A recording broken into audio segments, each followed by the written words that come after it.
देखिए, आज हम क्लास 10th के बहुपद पार्ट 2 लेकर आए। इससे पहले पार्ट 1 में हम आपको बताए थे कि बहुपद है क्या, बहुपद किसे कहते हैं और बहुपद से रिलेटेड सभी परिभाषाएं आपको बता दिए थे हम। ठीक है, आज के वीडियो में हम लोग बात करने वाले हैं कि शून्यक क्या होता है। उसके अलावा अगर कोई समीकरण अगर दिया जाए तो किसी भी समीकरण के, यानी अगर रैखिक समीकरण है तो उसके शून्यक कितने होंगे, द्विघात समीकरण है तो द्विघात समीकरण के शून्यक कितने होंगे, त्रिघात समीकरण है तो त्रिघात समीकरण के शून्यक कितने होंगे। अर्थात अगर किसी समीकरण के जो शून्यक होते हैं वह अगर कोई बहुपद दिया जाता है जिसकी घात 1 हो, 2 हो, 3 हो, तो उसमें कितने प्रकार से शून्यक पाए जाएंगे। दूसरा चीज कि ज्यामिति में अगर हमें निरूपण करना है कि ज्यामिति के द्वारा जो शून्य की जांच करिए या शून्य की गणना कीजिए, तो उसको भी हम लोग देख लेंगे। उसके अलावा अगर कोई शून्यक दिया गया है तो शून्यक व उसके गुणांकों के बीच संबंध क्या होता है। ठीक है, उसके अलावा फिर और भी हमारी बहुत सारी चीजें हैं। जैसे मान लीजिए कि दूसरी एक और चीज बताते हैं कि जो शून्यक होते हैं अगर ये हमें किसी समीकरण के अगर ज्ञात हो तो उससे हम जो बहुपद के समीकरण का निर्माण कैसे करेंगे। ठीक है, तो पहले हम लोग बात करते हैं जीरो यानी शून्य के बारे में। तो आप लोग वीडियो को जो शुरू से लास्ट तक जो है बिल्कुल आराम से देखिएगा। देखिए, वीडियो भगा भगा कर देखने से कोई फायदा नहीं है। उससे क्या होगा कि जो बीच में पॉइंट्स बताए जाएंगे वो आप मिस कर देंगे। इसलिए वीडियो को शुरू से लेकर के, स्टार्टिंग से लेकर के लास्ट तक आप देखिए, ताकि कोई भी टॉपिक आपको जो है छूटे ना। और बिल्कुल बेसिक से हम बताना आपको स्टार्ट करेंगे। ठीक है, इंट्रोडक्शन में आपको हम बहुपद के बारे में परिचय वगैरह, ये कितने टाइप से बांटे गए हैं, रैखिक बहुपद क्या है, शून्य बहुपद क्या है, बहुपद की घात क्या होती है, ये सब हम आपको बता दिए। अगर आप वो वीडियो नहीं देखे हैं तो पीछे जो स्क्रॉल करके वीडियो जा करके जो है आप देख सकते हैं। ठीक है, तो चलिए हम सबसे पहले पढ़ते हैं कि शून्य क्या होता है। ठीक है, तो पहले मैं इसकी डिफिनेशन लिख देता हूँ जिससे आपको क्लियर हो जाएगा। देखिएगा, जैसे मान लीजिए कि यदि यदि पी एक्स कोई बहुपद है। देखिए, बहुपद इसलिए लिख रहे हैं क्योंकि वह बहुपद किसी भी प्रकार का हो सकता है, रैखिक हो सकता है, द्विघाती हो सकता है, त्रिघाती हो सकता है। यदि पी एक्स कोई बहुपद है जिसमें एक्स की जगह, किसकी जगह, एक्स की जगह कोई अचर पद, कोई अचर पद, जैसे हम डिनोट कर सकते हैं कि अचर पद हमारा के, ठीक है, रखने पर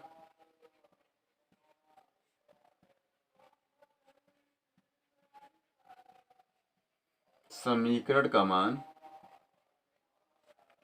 शून्य हो जाए, शून्य हो जाए तो के को उस बहुपद का शून्य कहते हैं। के को उस बहुपद का क्या कहते हैं मुन्ना, शून्य कहते हैं। के को उस बहुपद का शून्यक कहते हैं। ये हमारी डिफिनेशन है, ध्यान से देखिएगा। कह रहा है कि यदि पी एक्स कोई बहुपद है जिसमें एक्स की जगह अगर कोई अचर पद रखने पर समीकरण का मान अगर शून्य हो जाए तो जो के होगा वह उस बहुपद का क्या होगा, शून्य कहलाएगा। जैसे मान लीजिए, आपको हम एक छोटा सा एग्जाम्पल लेकर दिखाते हैं। ठीक है, एकदम जीरो से बेसिक से बता रहे हैं, तुम ध्यान समझिएगा। जैसे मान लीजिए कि आपको कोई एक समीकरण आपको दे दिया गया है। जैसे मान लीजिए समीकरण हमने दे दिया कि x+2 ये हमारा पी एक्स का मान है। समीकरण पी एक्स का मान क्या हमने लिया है, x+2 लिया है। अगर हम कहेंगे कि यहाँ पर x का ऐसा मान रखिए कि ये पूरा समीकरण कट कर क्या हो जाए, शून्य हो जाए। परिभाषा क्या करे कि अगर पी एक्स को इस बहुपद है जिसमें x की जगह, यानी इस x की जगह अगर कोई अचर पद यानी k का मान रखते हैं तो समीकरण का मान क्या हो जाता है, शून्य हो जाता है। तो k को उस बहुपद का क्या बोलते हैं, शून्यक बोलते हैं। क्या बोलते हैं, शून्यक। तो सबसे पहले शून्यक फाइंड आउट क्या कैसे किया जाता है, तो शून्यक जो है ज्ञात करने की यहाँ पर विधि लिख देते हैं। ठीक है, शून्यक कैसे ज्ञात करते हैं। तो पहली चीज जो है शून्यक ज्ञात करने की विधि, देखिए इधर हम शून्यक ज्ञात कैसे करते हैं। ठीक, दूसरी चीज की शून्यक निर्भर कैसे करते हैं। तो देखिए, शून्यक की जो संख्या होती है, यहाँ पर नोट में हम आपको लिख दे रहे हैं।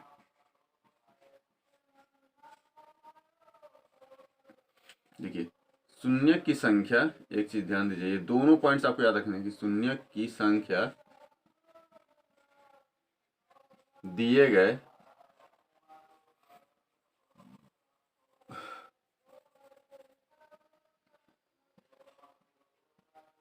संख्या दिए गए बहुपद की घात पर निर्भर करती है। बहुपद की घात पर निर्भर करती है।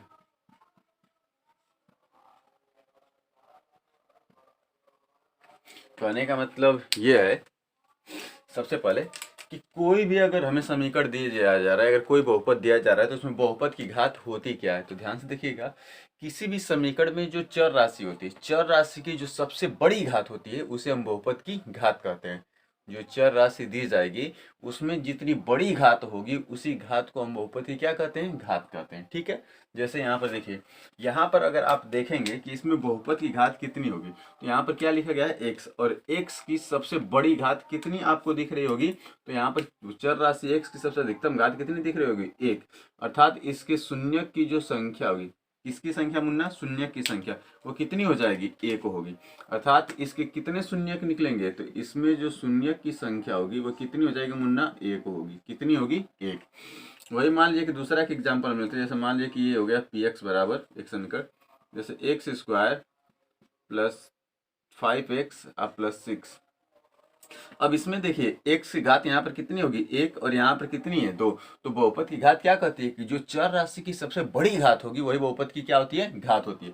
तो इसमें चर राशि की सबसे बड़ी घात कितनी है, 2। कितनी है, 2 मुंडा। अर्थात जब 2 इसकी सबसे बड़ी घात है, अर्थात इसमें जो शून्य की संख्या होगी वो कितनी हो जाएगी, 2 हो जाएगी। कितनी हो जाएगी, 2। यानी अगर घात 1 थी तो शून्य कितने थे, 1। अगर घात 2 है तो शून्य कितने हो गए, 2। शून्य कितने हो गए, 2 हो गए। समझ में आ रही बात। अब ये शून्य ज्ञात कैसे किए जाते हैं, तो यहाँ पर ध्यान दीजिएगा, जो हमें समीकरण लिखा गया है सबसे पहले px का मान देखिए, एक हम करके दिखाते हैं, दोनों को आप ध्यान से समझिएगा, एकदम शून्य एकदम आपको 0 से समझ में आ जाएगा। ठीक है, तो हम आपको यहाँ पर दिखा रहे हैं। जैसे मान लीजिए कि हमें px मान दिया गया है, px ये बराबर क्या लिखा गया है, x प्लस 2। सबसे पहले दिए गए समीकरण का मान अगर शून्य ज्ञात करना है तो पूरे समीकरण का मान क्या होना चाहिए, शून्य होना चाहिए। क्या लिखा गया है कि बहुपद है तो इसमें एक से कोई भी अगर अचर पद रखने पर समीकरण का मान क्या हो जाता है, 0 हो जाता है। तो लिखेंगे शून्य के लिए, किसके लिए, शून्य के लिए। देखिए एकदम बिल्कुल 0 से एकदम समझिए बाबू आप। जैसे मान लीजिए शून्यक के लिए, शून्यक के लिए ज्ञात करने के लिए जो px की वैल्यू है, जो px की वैल्यू है ये क्या हो जानी चाहिए, 0 हो जानी चाहिए। तो यहाँ पर 0 रखेंगे तो x प्लस 2 ये बराबर क्या हो गया, 0। यानी x बराबर प्लस 2 इधर जाएगा तो क्या होगा, -2। क्या होगा, -2। अब यहाँ पर x का मान कितना निकल गया, -2। कितनी संख्या निकली, केवल एक संख्या। कितनी संख्या निकली मुन्ना, केवल एक संख्या। और समीकरण क्या गया था कि जो बहुपद की सबसे बड़ी घात होती है उसी पर जो है शून्य की संख्या निर्भर करती है। यहाँ पर सबसे अधिकतम घात कितनी थी, 1, तो शून्य कितने होने चाहिए, 1। और यहाँ पर सी अगर लगाया गया है तो सॉल्व करने पर भी x का मान कितना निकला है, 1 निकला है कि नहीं। अर्थात शून्य कितना होगा, -2। अब यह इस समीकरण का शून्य का है कि नहीं है, तो समीकरण का शून्य होगा तो समीकरण में रखने पर मान क्या होगा, 0 हो जाएगा। तो देखिए यहाँ पर हम लोग जांच कर लेते हैं। क्या कर लेते हैं, जांच। ध्यान से देखिए, जांच करने पर, शून्य की जांच करने पर, ये तीनों तरीका आपको अपनाना है। जांच करने पर अगर जांच करेंगे आप तो इसमें जैसे ही समीकरण का मान आप रखेंगे तो समीकरण का मान क्या हो जाएगा, 0। क्योंकि px बराबर हमारा मान क्या दिया गया है, ध्यान दीजिएगा कि px का मान क्या लिखा गया था, x प्लस 2, जिसमें x का मान क्या निकला है, -2। यानी शून्य क्या है, -2। यानी -2 क्या आएगा, इसका शून्यक होगा। अब सही है कि नहीं, इसमें रख लीजिए। तो p जहाँ पर x का मान यहाँ पर हम कितना रखेंगे, x बराबर -2 पर क्या मान निकला है, -2। अब रखेंगे तो p और ये हो जाएगा -2, ये बराबर -2 और +2। भाई x का मान कितना, -2, x के स्थान पर -2 और +2, ये दोनों आपस में क्या होंगे, कट जाएंगे। तो बराबर क्या हो गया, 0। यानी p -2 की वैल्यू क्या हो गई, 0 हो गई। 0 हो गई, अर्थात हम कह सकते हैं, अर्थात x बराबर जो -2 है यह शून्यक है। ये दिए गए समीकरण का क्या है बाबू, शून्यक है। समझ में आ रही बात। तो ये आपको हो गया शून्य की घात के द्वारा कि शून्य किस पे डिपेंड करता है और शून्य की संख्या कैसे हम बता सकते हैं। और ये आपका हो गया कि शून्य ज्ञात करने के लिए कि शून्य कैसे ज्ञात किया जाएगा। और ये हो गया जांच करने की विधि कि जो भी मान आपका निकल रहा है, अगर इसका मान अगर दिए गए समीकरण में अगर रखते हैं और समीकरण का मान कट कर क्या हो जाएगा, शून्य हो जाएगा, तो ये शून्यक उसका होगा। और अगर मान 0 नहीं होगा तो शून्यक ये उसका नहीं होगा। समझ में आ रही बात? चलिए एक और हम दिखाते हैं। यहाँ देखिए हम दूसरा समीकरण क्या लिखा गया है कि x square plus 5x plus 6। आप क्लास 9th में पढ़ चुके हैं कि जब किसी भी समीकरण में या किसी बहुपद की अगर जो घात 2 होती है तो ऐसे समीकरण को हम क्या बोलते हैं, द्विघात समीकरण बोलते हैं। और द्विघात समीकरण का जो है सबसे पहले अगर हमें शून्य ज्ञात करना है तो कैसे ज्ञात होता है? द्विघात समीकरण का हम शून्य कैसे ज्ञात करते हैं? तो उसका गुणनखंड करके। कैसे ज्ञात करते हैं बाबू? गुणनखंड करके ज्ञात करते हैं। तो सबसे पहले इसका गुणनखंड देख लेते हैं हम लोग कि क्या होने वाला है। तो देखिए सबसे पहले देखिए यहाँ से हमें जो है दूसरा इक्वेशन मिला है। दूसरा इक्वेशन देखिए क्या है, ये फर्स्ट वाला इक्वेशन हमारा ऊपर था। अब देखिए दूसरा इक्वेशन हम सॉल्व कर लेते हैं। दूसरा समीकरण क्या मिला है, a p x is equal to x square plus 5x plus कितना है 6। ये हमारा समीकरण है। इसमें भी शून्य के मान के लिए, किसके लिए? शून्य के लिए पूरा मान क्या होना चाहिए? 0 होना चाहिए। शून्य के लिए जो पी एक्स का मान है बराबर क्या होना चाहिए? 0। तो ये हो गया एक्स स्क्वायर प्लस 5x अब प्लस 6 बराबर क्या होगा? 0। भाई परिभाषा जो करी 0 हमने कर लिया। अब देखिए गुणनखंड होता कैसे कि जो x का गुणांक होता है इसको इस प्रारूप में तोड़ा जाता है कि जोड़ने या घटाने पर 5 आ जाए। जोड़ने घटाने पर क्या है? 5 आए। लेकिन उन्हीं संख्याओं का अगर गुणा करें तो कितना आ जाए? 6 आ जाए। कितना आ जाए? 6। तो सबसे पहले जो लास्ट वाली संख्या उसका गुणनखंड कर लीजिए। देखिए 6 का गुणनखंड करेंगे तो 2 3 6 और 3 एकम में 3 हो गया। अब देखिए जो गुणनखंड की संख्याएं आई है उनको जोड़िए। 3 और 2 जोड़ेंगे तो कितना होगा? 5 और 3 दूनी कितना हो जाएगा? 6। कितना होगा? 6। यानी कि जो संख्याएं आएंगी उनको आप जोड़िए या घटाइए। जोड़ने या घटाने पर आपको x का गुणांक प्राप्त होना चाहिए और गुणा करेंगे तो अचर पद यानी 6 आना चाहिए। तो आ रहा कि नहीं? 3 दूनी 6 और 3 2 जोड़ेंगे तो 5। अब समीकरण करेंगे तो लिख सकते हैं एक्स स्क्वायर प्लस 5 को क्या लिख लेंगे? 3 प्लस 2, 3 प्लस 2 इंटू बाहर कितना हमारा है? X plus 6। अब देखिए ये हो गया एक्स स्क्वायर प्लस गुणा कर लीजिए तो ये हो जाएगा 3x और 2 का गुणा कर लेंगे तो 2x अब प्लस ये क्या हो गया 6। ये सब बराबर कितना हमारा 0।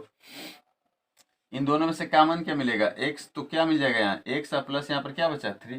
भाई यहाँ भी x है, यहाँ भी एक्स स्क्वायर था, एक x कॉमन तो एक x बच गया और यहाँ पर एक 3 बच गया।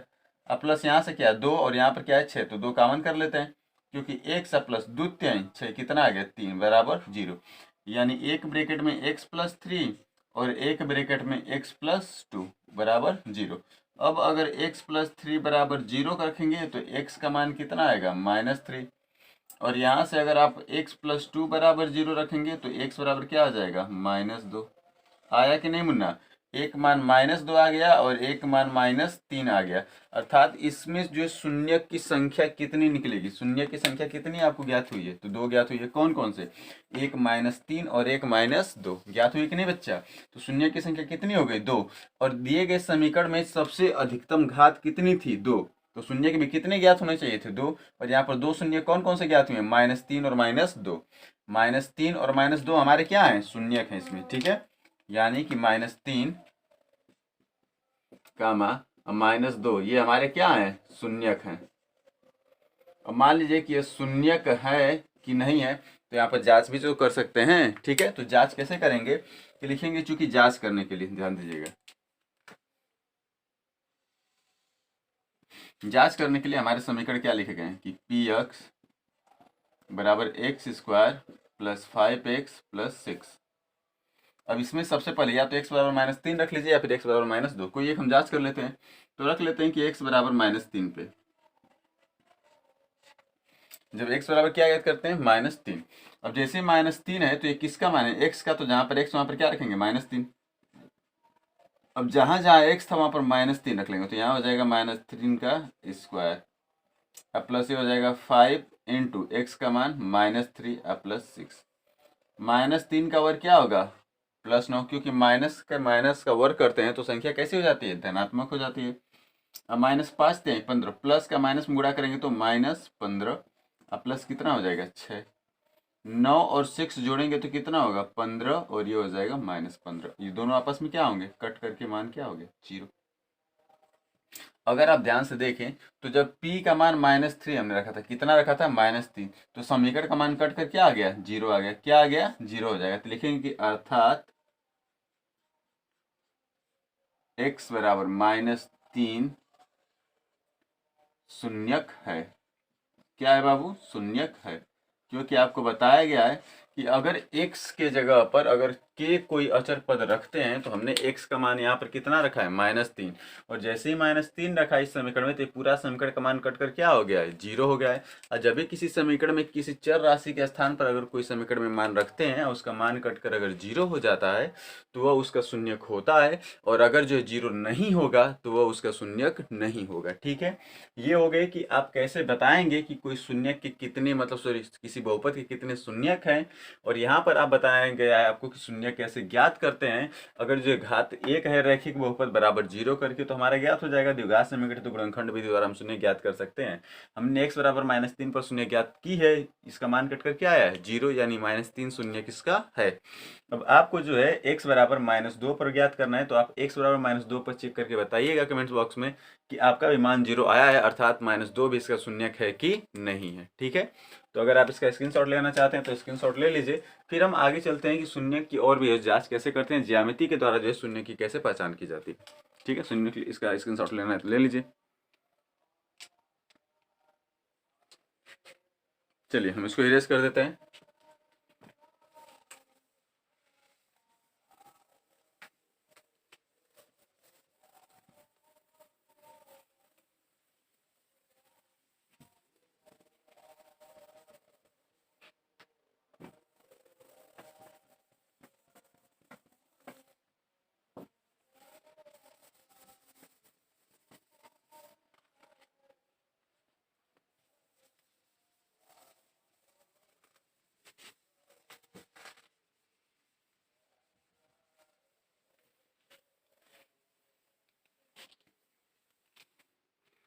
देखिए अब जो हम लोग को पढ़ना है वो ज्यामिति के द्वारा जो है शून्य कैसे ज्ञात करते हैं। आपको जो शून्य के बारे में एक और चीज बताते हैं कि अगर घात उसकी 3 होती है और घात 3 होगी तो उसका शून्य कैसे ज्ञात करेंगे।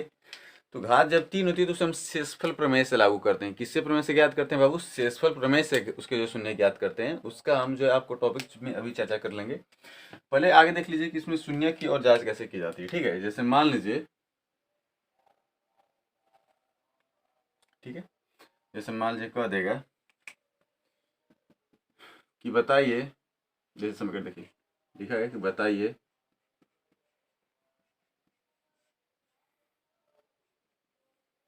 पी एक्स बराबर मान लीजिए x² - 4 के शून्यक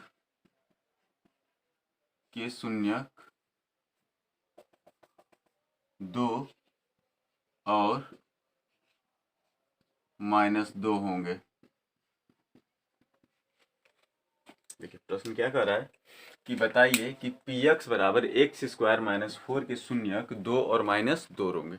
तो अगर 2 और -2 इस समीकरण के अगर शून्यक हैं तो जाहिर सी बात है कि जैसे इस समीकरण में x का मान एक बार 2 रखेंगे और एक बार -2 रखेंगे तो शून्यक तभी कहलाएंगे कि जब समीकरण का मान कट कर क्या हो जाना चाहिए 0 हो जाना चाहिए। अभी बताया गया जब समीकरण का मान कट कर 0 होगा तो शून्यक होंगे, और अगर मान 0 नहीं होगा तो कह देंगे कि यह इसके शून्यक नहीं है।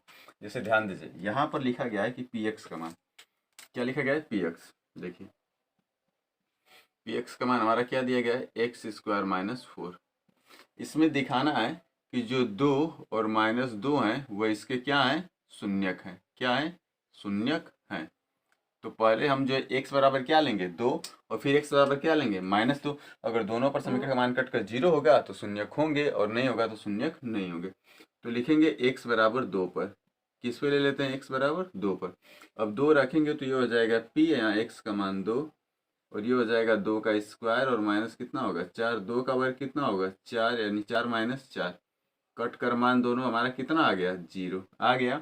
यानी x बराबर 2 पर इसका मान क्या है 0 है, अर्थात 2 इसका शून्यक है। अब दूसरा आप ज्ञात कर लेते हैं कि x बराबर किस पे, -2 पे। तो जैसे x बराबर -2 ज्ञात करेंगे तो जहाँ पर x वहाँ पर क्या रखे थे, -2, तो ये हो गया p -2। अब जहाँ जहाँ x वहाँ पर क्या रखेंगे, -2, तो ये हो गया -2 का स्क्वायर और ये हो गया -4। आपको बताया गया है कि माइनस जो ऋणात्मक संख्या होती है उसका जो वर्ग होता है वह धनात्मक होता है। तो -2 का वर्ग कितना होगा, +4, और ये दोनों भी आपस में क्या होंगे, कट गए, कट का मान कितना हो गया, 0। यानी x बराबर 2 पर भी और x बराबर -2 पर भी इस पूरे समीकरण का मान कट कर क्या आ रहा है, 0 आ रहा है। और जब समीकरण का मान कट कर 0 आ रहा है तो जाहिर सी बात है कि ये आपके क्या होंगे, शून्यक होंगे। क्या होंगे, आपके शून्यक होंगे।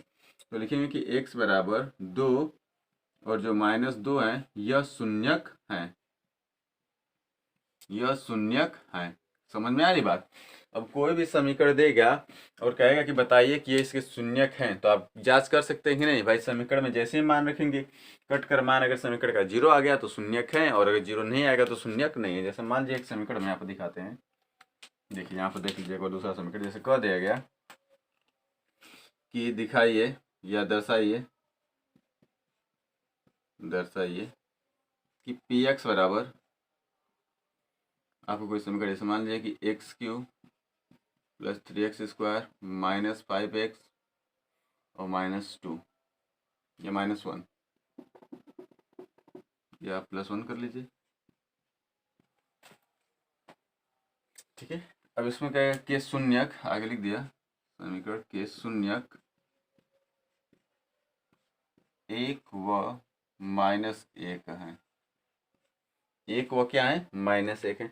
तो जाहिर सी बात है कि अगर 1 व -1 इस समीकरण के शून्यक होंगे तो x के स्थान पर 1 व -1 रखने पर समीकरण का मान कटकर क्या होना चाहिए, 0 होना चाहिए। अभी आपको हम परिभाषा बताए थे। तो सबसे पहले यहाँ पर जैसे ही x बराबर हम रखते हैं, x बराबर क्या रख लेते हैं, 1 व -1, तो लिखेंगे कि x बराबर -1 पर, x बराबर किस पे, -1 पे।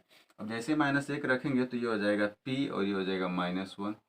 अब ये हो जाएगा -1 का क्यूब आप +3, x की जगह तो -1 का स्क्वायर, अब -5 इंटू -1 अब +1।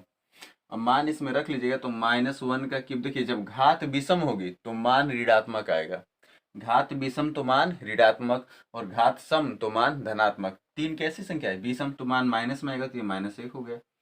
अब +3 इंटू -1 की घात 2, सम संख्या है तो मान किस में आएगा, प्लस में। अब माइनस का माइनस में गुणा करेंगे तो प्लस, 5 एकम में 5, ये +1 हो गया। अब देखिए ये मान -1 और ये 3 एकम में 3 + 5 + 1, देखिए +1 से -1 क्या होगा, कट गया, 5 3 मिलकर कितना आ गया, 8। क्या मान शून्य है, नहीं है। अर्थात लिखेंगे कि x बराबर -1 शून्यक नहीं है। -1 क्या नहीं है, तो शून्यक नहीं है। क्यों नहीं है, क्योंकि मान जैसे हमने समीकरण में रखा है तो इस समीकरण का पूरा मान कट कर 0 नहीं हुआ है। अगर 0 होता तो कहते कि शून्यक है। समझ में आ रही बात। तो शून्य के लिए समीकरण में मान रखने पर कट कर मान क्या होना चाहिए, 0 होना चाहिए। तो -1 तो इसका शून्यक नहीं है। अब दूसरा देख लीजिएगा, हमें लिखा गया है कि px बराबर, कोई समीकरण दिया गया है कि यही है x³ -3x² -5x + 1। अब इसमें x बराबर कितना रख लेते हैं, 1 पर। अब जैसे ही 1 रखे तो जहाँ जहाँ पर x था वहाँ पर रख लेंगे 1। तो जैसे 1 हमने रखा, अब ध्यान दीजिएगा ये हो जाएगा 1 का क्यूब -3, ये हो जाएगा 1 का स्क्वायर, अब -5 इंटू 1 + 1। 1 का क्यूब 1, सॉरी ये प्लस है, तो ये हो जाएगा +1 का स्क्वायर 1, 1 में 3 का मल्टीप्लाई करेंगे तो 3 -5 + 1। और देखिए 3 1 4 और 1 5, भाई दोनों सम संख्या है, धनात्मक है तो -5 और ये -5, ये दोनों कट कर मान क्या हमारा आ गया, 0 आ गया। अर्थात लिखेंगे कि x बराबर 1 पर समीकरण का मान हमारा कितना प्राप्त हुआ, 0, अर्थात ये शून्यक है, अर्थात ये शून्यक है। तो आज जहाँ तक मुझे पता है कि अगर आपको अगर कहेगा कि इक्वेशंस दे करके कि इसकी जांच कीजिए, तो आप जो है जांच करके बता सकते हैं कि दिया गया जो मूल है वह दिए गए समीकरण का शून्यक है कि नहीं है। समझ में आ रही बात? तो जहाँ तक मुझे उम्मीद है कि अब आपको जो है शून्यक में किसी भी प्रकार के कोई भी डाउट्स नहीं होने वाले होंगे। अब आप जो है शून्यक के बारे में अच्छे से कोई अगर कुछ भी पूछे तो आप बता सकते हैं कि कौन शून्यक है और कौन शून्यक नहीं है। ठीक है, तो अगर आप इसका स्क्रीनशॉट लेना चाहते हैं तो स्क्रीनशॉट ले लीजिए, फिर हम लोग आगे ले बढ़ते हैं। ठीक है, चलिए अब हम लोग जो है आगे चलते हैं।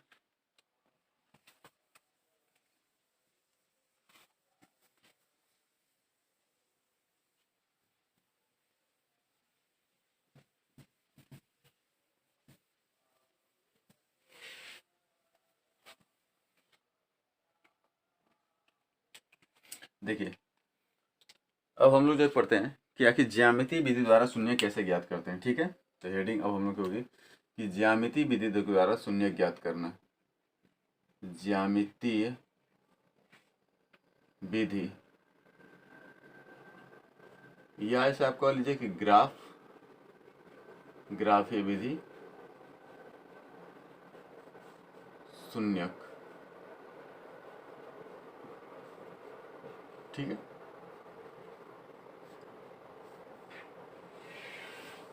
देखिए सारे जो टॉपिक्स होंगे वो आपके जो किताब से ही होंगे, लेकिन हम किताब से थोड़ा सा हटकर आपको आसान भाषा में समझाएंगे कैसे ज्ञात कर सकते हैं। ठीक है, जैसे मान लीजिएगा कि कोई हमें अगर एक ग्राफ दे दिया गया है, कोई एक ग्राफ हमें दे दिया गया, जैसे कोई भी ग्राफ आपका पी एक्स रूप में दे दिया गया। जैसे मान लीजिएगा ग्राफ के लिए कितने एक्सिस की जरूरत होती है? दो, एक्स और वाई। क्लास 9th में आपको निर्देशांक ज्यामिति में ग्राफ खींचने से पहले आपको हम एक्सिस के बारे में बताए होंगे। समझ में आ रही बात? तो सबसे पहले ध्यान दीजिएगा कि इसके शून्यक होते क्या है, किस पे निर्भर करते हैं, तो ध्यान दीजिएगा ये पॉइंट्स आप याद रखेंगे कि आखिर जो शून्य किस पे डिपेंड करते हैं। ठीक है, तो ये आपका हो गया कि देखिए शून्य की संख्या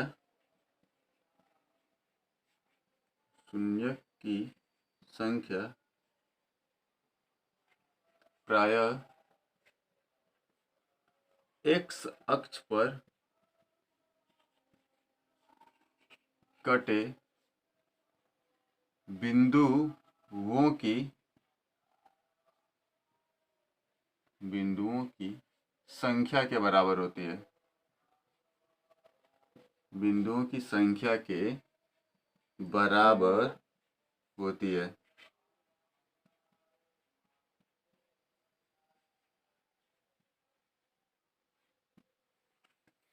समझ में आ रही बात? कि जो शून्य की संख्या होती है वो प्रायः एक अक्ष पर कटे बिंदुओं की संख्या के बराबर होती है। यानी अगर इसका रिलेशन केवल एक अक्ष से है, यानी हमें y पर अगर कोई बिंदु कट रहा है तो हमें y अक्ष पर कटे किसी भी बिंदु से कोई भी लेना देना नहीं है। अब जैसे मान लीजिएगा कि कोई ग्राफ अगर आपको दे दिया गया है जो इस प्रकार से हो, देखिए हम 2-3 ग्राफ आपको बना करके समझाते हैं कि कैसे होगा। ठीक है, देखिए जैसे मान लीजिए कि ये हमारा ग्राफ हो गया, एक ग्राफ यहाँ पर हो गया और एक ग्राफ यहाँ पर हो गया।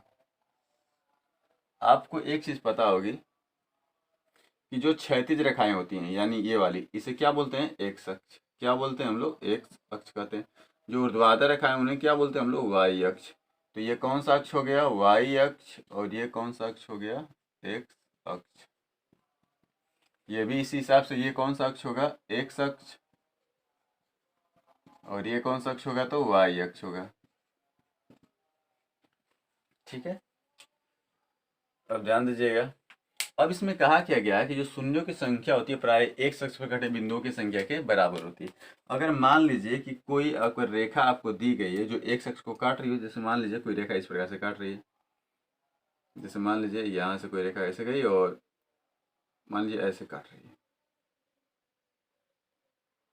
ये कोई रेखा इस प्रकार से काट रही है। अब इसमें कह रहा है कि जो एक शख्स पर काटे बिंदुओं की संख्या, यानी एक शख्स को तो एक तो इस बिंदु पर काट रहा है और एक कहाँ काट रहा है? इस बिंदु पर। यानी एक शख्स को ये जो रेखा है वो कितने बिंदु पर काट रही है? दो बिंदु पर काट रही है। अर्थात इसके जो शून्यक होंगे उनकी शून्य की संख्या कितनी होगी? दो होगी। शून्य की संख्या कितनी हो जाएगी? दो। लेकिन अगर कोई रेखा इस प्रकार से काट रही है, ठीक है, और तीसरी रेखा है जो इस प्रकार से काट रही है, देखिए ध्यान से, अब अगर इन दोनों फिगर में अगर देखेंगे तो यहाँ पर जो रेखा दी गई है वह किस अक्ष को काट रही है, एक्स को कि वाई अक्ष को? किस अक्ष को काट रही है? वाई अक्ष को। जब कोई रेखा वाई अक्ष को काटे तो मैं वाई अक्ष से क्या लेना देना है? नहीं लेना देना है। तो जब वाई अक्ष से लेना देना ही नहीं है तो उसमें शून्य की संख्या कुछ होगी नहीं। जब रेखा वाई अक्ष को काट रही है या एक्स अक्ष को कहीं में नहीं काट रही है तो ऐसी स्थिति में जो शून्यक होगा वो जीरो हो जाएगा। शून्य क्या होगा? जीरो। कब? जब रेखा केवल किस अक्ष को काटेगी? केवल वाई अक्ष को। अगर एक्स अक्ष को काटेगी तो जितनी बार काटेगी उसके उतने शून्यक होंगे। जैसे यहाँ पर देखिए, यहाँ पर देखिए एक्स अक्ष को काट रही है रेखा, कहाँ पर? एक बिंदु यहाँ पर, तो एक, यहाँ पर हो गया दो और यहाँ पर हो गया तीन। यह एक्स अक्ष को कितने बिंदु पर काट रही है? तीन बिंदु पर। अर्थात जब तीन बिंदु पर काट रही है तो इसके जो शून्यक होंगे, इसमें शून्य की संख्या कितनी होगी? तीन होगी। कितनी होगी? तीन होगी। समझ में आ रही है बात? क्लियर हो रहा है कि अगर कोई रेखा अगर एक अक्ष को काट रही है तभी उसके शून्य की गणना करेंगे, अगर एक अक्ष को नहीं काट रही है तो उसके शून्य की गणना नहीं की जाएगी। क्या होगा? जब कोई रेखा एक अक्ष को काटेगी तभी उसके शून्य की गणना की जाएगी, अगर एक अक्ष को नहीं काटेगी तो हम उसमें उसके शून्य की गणना नहीं करेंगे। समझ में आ रही बात? तो देखिए यहाँ पर एक्स को कितनी बार काटा गया है? दो बार। तो शून्य कितने हो गए? दो। यहाँ पर एक्स को काटा जा रहा था नहीं, केवल किस अक्ष को काट रही थी? वाई अक्ष को। तो शून्य की संख्या क्या हो गई? जीरो। यहाँ पर एक्स को कितनी बार काट रही है? तीन बार। तो जो एक्स अक्ष की सॉरी जो शून्य की संख्या वो कितनी हो जाएगी? तीन। एक और हम ग्राफ यहाँ पे खींच देते हैं, ध्यान रखिएगा। ये ग्राफ ऐसे आपका लिखा गया है, ध्यान दीजिएगा। ये एक्स अक्ष हो गया और ये कौन सा हो गया? वाई अक्ष। ये कौन सा हो गया? एक्स अक्ष। अब कोई ग्राफ आपको इस प्रकार से खींच दिया गया, जैसे मान लीजिए ग्राफ ऐसे खींच दिया गया, ऐसे खींच दिया गया ना।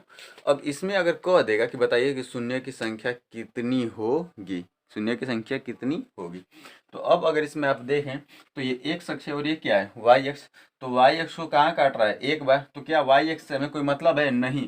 किस अक्ष से मतलब है? केवल एक्स अक्ष से। तो यहाँ पर एक्स अक्ष को कितनी जगह काटा है? केवल एक पॉइंट्स पर काट रहा है भाई। ये टोटल एक्स एक्सिस है और एक्स एक्सिस को देखें यहाँ से लेकर यहाँ तक तो केवल एक जगह काट रहा है। काट रहा है कि नहीं मुन्ना? यहाँ पर। तो एक्स अक्ष पर जब एक जगह काट रहा है अर्थात इसके शून्य की संख्या कितनी होगी? एक होगी। इसमें अगर इसके शून्य की संख्या पूछेगा तो इसके शून्य की संख्या कितनी बताएंगे हम लोग? एक बताएंगे। कितनी बताएंगे? एक बताएंगे। कोई दिक्कत? आपको फिगर समझ में आ रहा है कि इसमें शून्य की संख्या कितनी होगी? एक होगी। चलिए, अगर आप इसका स्क्रीनशॉट लेना चाहें तो स्क्रीनशॉट ले लीजिए, क्योंकि ज्यामिति विधि द्वारा, ग्राफी विधि द्वारा अगर शून्य ज्ञात करना है तो अगर ऐसे कोई समीकरण दिया गया तो हम उसके ऐसे शून्य ज्ञात कर लेंगे। अब इसके बाद हम आपको बताते हैं कि अगर कोई समीकरण दिया गया है तो उसको ज्यामितीय रूप में कैसे निरूपित करते हैं। ठीक है, ध्यान से देख लीजिएगा। ठीक है, तो पहले इसको आप देख लीजिए, अगर इसका स्क्रीनशॉट लेना चाहते हो स्क्रीनशॉट ले लीजिए। बिल्कुल आपको बेसिक जानकारी जीरो से बताई गई है। ठीक है,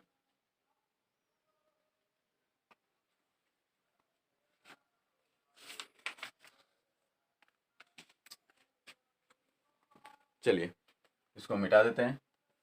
देखिए, जो आपका फर्स्ट एक्सरसाइज है, एक्सरसाइज 1.2.1 जो है वो एक्सरसाइज आपका इसी से रिलेटेड है और आप एनसीईआरटी की किताब से जो है आप उस एक्सरसाइज को पूरा अच्छे से आसानी से सॉल्व कर सकते हैं। ठीक है, चलिए अब देखिए।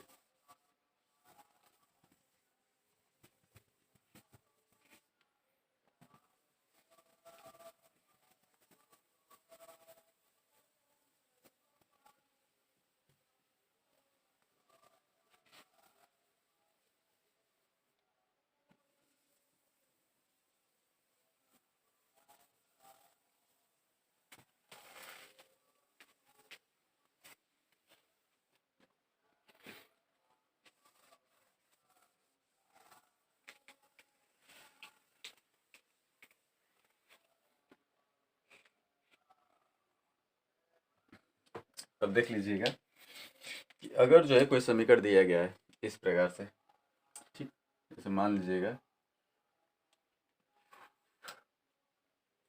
जैसे एक समीकरण है हमारा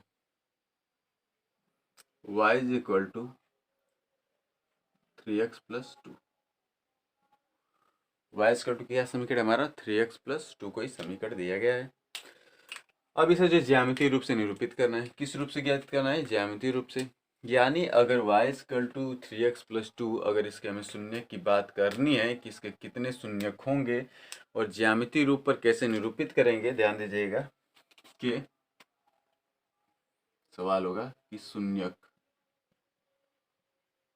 शून्य ज्ञात कीजिए।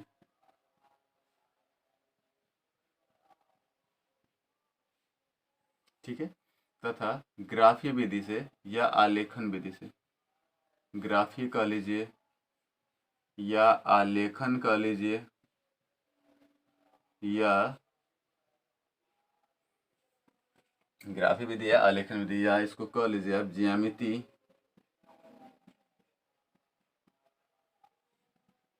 रूप से दर्शाइए। मान लीजिए ऐसा कोई समीकरण हमारा दिया गया है। ठीक है, बिल्कुल अलग तरीके से देखिए, इक्वेशंस किताबी भाषा से जब तक आप अलग तरीके से नहीं समझेंगे तब तक आपको इक्वेशन ऐसे समझ में आने वाला नहीं है। तो आपको बताया गया है कि शून्य ज्ञात करने के लिए ये जो समीकरण दिया गया है, इस समीकरण का मान क्या होना चाहिए? जीरो होना चाहिए। क्या होना चाहिए मुन्ना? जीरो होना चाहिए। तो पहले इसमें दो वेरिएबल चर राशि दी गई, एक एक्स और क्या दिया गया है? वाई। तो इसके लिए सबसे पहले आप एक ग्राफ बनाएंगे। ऐसे आप एक सारणी बना लेते हैं। क्या बना लेते हैं? सारणी।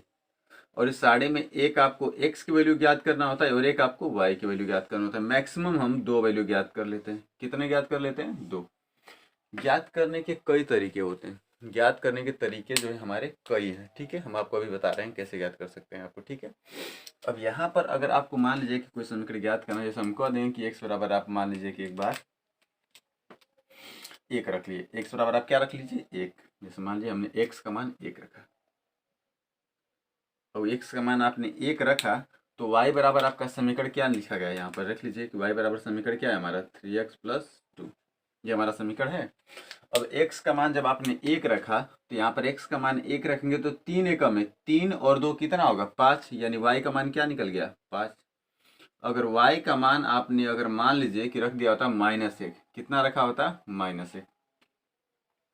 अब ध्यान दीजिए, अगर आपने y का मान -1 रखा होता तो यहाँ पर रखते तो -1 होता, यानी y का मान इस समीकरण में रखते y = 3x + 2 में y का मान कितना रखें? -1। ये -1 ये हो गया 3x + 2। अब +2 इधर जाएगा तो किस में हो जाएगा? -2 में, यानी -1 और ये -2, यानी 3x और -1 और -2 मिल करके -3, यानी 3 से 3 कटेगा, कितना होगा? 1, यानी x का मान क्या निकल गया हमारा? -1 निकल गया। क्या निकला मुन्ना? -1। और जब x का मान -1 आ गया तो इसका भी मान हम क्या रखेंगे? -1। आया कि नहीं? ध्यान से देखिएगा, y बराबर -1 पर x का मान भी क्या आ गया? -1। अब अगर इसके बिंदु देखने हैं तो क्लास 9th में आपको बताया गया है कि बिंदु कैसे ज्ञात करते हैं। बिंदु की जो संख्या होती है वो डिपेंड करती है कि पहला x अक्ष का मान होना चाहिए और दूसरा किसका मान चाहिए? y का। तो अगर इसमें पहला बिंदु अगर ज्ञात करते हैं तो मान लीजिए कि x का मान कितना था? 1, तो y का मान कितना निकला था? 5। x का मान जब 1 था तो y का मान कितना निकला था? 5। दूसरा बिंदु आपका है कि x बराबर कितना है? -1, तो y का मान भी कितना है? -1। दो बिंदु निकल गए। अब इसे अगर ग्राफी विधि से अगर इंडिकेट हमें करना है तो सबसे पहले आप x और y एक्सिस का बना लीजिए ग्राफ। आप जानते हैं कि x और क्या हो गया? y हो गया। अब आप अगर इसमें ध्यान से अगर आप देखें तो y अक्ष का ऊपर मान कैसा होता है? धनात्मक। नीचे कैसा होता है? ऋणात्मक। x अक्ष का मान लेफ्ट साइड कैसा होता है? इधर धनात्मक, और इधर क्या होता है? ऋणात्मक। y ऊपर धनात्मक और नीचे ऋणात्मक। अब इसका मान अगर रखेंगे तो यहाँ से मान रख लीजिए, x का मान इधर 1, 2, 3, 4, इधर जाएंगे तो -1, -2, -3 और -4 हो गया। ऊपर y का मान +1, +2, +3, +4, +5 हो गया। और नीचे -1, -2, -3, -4, -5 हो गया हमारा मान। अब इसमें कहा क्या गया है कि पहला बिंदु जो निकला है, मान लीजिए कि बिंदु ए पॉइंट जो दिया गया है, इसमें x का मान कितना था? 1 और y का मान कितना था? 5। x का मान 1 और y का मान कितना? 5। तो देख लीजिए, x का मान आपका +1 यहाँ पर है और y का मान अगर देखें तो +5 कहाँ दिख रहा है आपको? ऊपर दिख रहा है यहाँ पर। तो x का मान 1 और y का मान 5, यानी ये ऊपर जाएगा तो यहाँ पर, और 5 का मान, तो यहाँ पर कोई बिंदु मिलेगा। इसका निर्देशांक अगर आप देखेंगे तो 1 का मान कितना होगा? 5, ये वाला बिंदु। भाई x की सीध में ऊपर गए और y के अक्ष के मान। ठीक है, दूसरा है कि x का मान -1, तो ये हो गया -1, और y का मान क्या है -1, तो ये हो गया -1। इन दोनों को अगर आप नीचे ला करके मिलाएं तो ये पॉइंट्स जो आएगा इसका निर्देशांक -1 और -1 होगा। देखिए दोनों बिंदु, अगर कोई भी ग्राफ लेना है ना तो उस बिंदु को आप आगे बढ़ा दीजिए, दोनों को आगे बढ़ाएंगे, जिस बिंदु पर काटेंगे वही उसका निर्देशांक होगा। अब इन दोनों बिंदु को अगर आप आपस में मिला लेंगे, अगर यहाँ से अगर हम ऐसे मिला देते हैं तो ये बिंदु जो हमारा निकल रहा है क्या है -1 और -2 निकल रहा है कि नहीं मुन्ना? बिल्कुल निकल रहा है। तो ये हो गया ज्यामितीय रूप से इस रेखा का समीकरण का निर्धारण। अर्थात जो इसके अब शून्य ज्ञात करने हैं तो शून्य का आप ज्ञात कर सकते हैं। शून्य का हमारा क्या लिखा है y इक्वल टू, ध्यान दीजिएगा समीकरण क्या है y is equal to 3x + 2। तो इस समीकरण के लिए y का मान क्या होना चाहिए? 0 लिखेंगे कि शून्य ज्ञात करने के लिए, शून्य के लिए आपको बताया गया है कि जो पूरा समीकरण का मान है वो क्या होना चाहिए 0, यानी y बराबर क्या आना चाहिए 0। जब y का मान 0 हो गया तो ये हो गया 3x + 2 बराबर 0, अर्थात 3x बराबर ये जाएगा तो -2, यानी x बराबर कितना हो गया -2/3, -2/3, यानी इसका भाग अगर आप देंगे तो 3 × 6 = 18, लगभग 0.6 -0.6।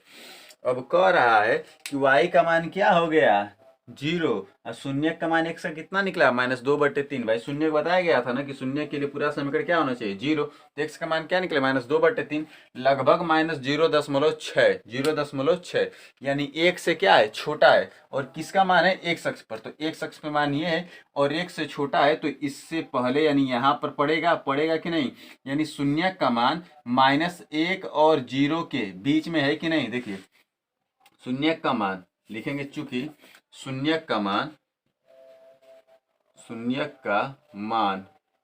-1 और 0 के बीच है कि नहीं है? बिल्कुल है। क्यों?